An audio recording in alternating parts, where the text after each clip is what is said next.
coach at Celtic Boys Football Club has been jailed for 6 years after admitting a string of historical sex offences against young boys. Jim McCafferty attacked 10 victims over several decades from the 1970s. And ITV News has learned the 73-year-old has links to another convicted paedophile football coach, Barry Burnell.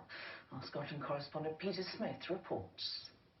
Jim McCafferty preyed on young footballers at clubs in Lanarkshire, then at Celtic Boys, inside the training ground, even inside Celtic Park.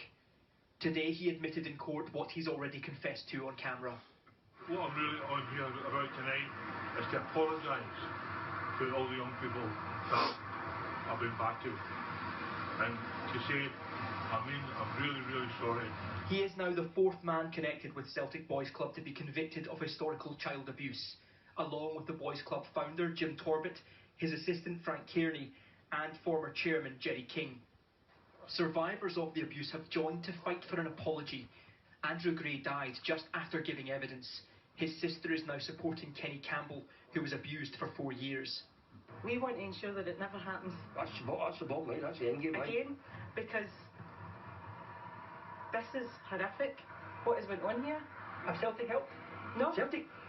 No, not at all. I've got integrity. There's none coming for that, none whatsoever coming for Celtic Park. Celtic Football Club have made no comment on today's conviction.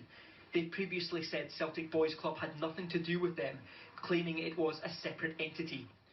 But lawyers representing the survivors say the football club often paid the Boys Club's bills, and this is the Boys Club playing at Celtic Park. Glasgow's Mitchell Library has the archives of the Celtic View. This was the official club newspaper published by Celtic Football Club, and there's a regular column dedicated to Celtic Boys Club. It's written by Frank Kearney, one of the Boys Club coaches, who's now been convicted of historical abuse. And in it there's a picture here of Kenny Campbell wearing the green and white hoops, standing on the Celtic Park pitch with his abuser Jim Torbett. Jim McCafferty also sent players to stay with prolific child abuser Barry Burnell, and the pair were seen together. They were thick as thieves. I know they talked about, all McCafferty wanted to know was who was this, I haven't seen this one before, is this one of your new lads, etc, etc. Those who were abused gave so much of their youth to Celtic. Now they want the club they love to give them something in return. An apology. Peter Smith, ITV News, Glasgow.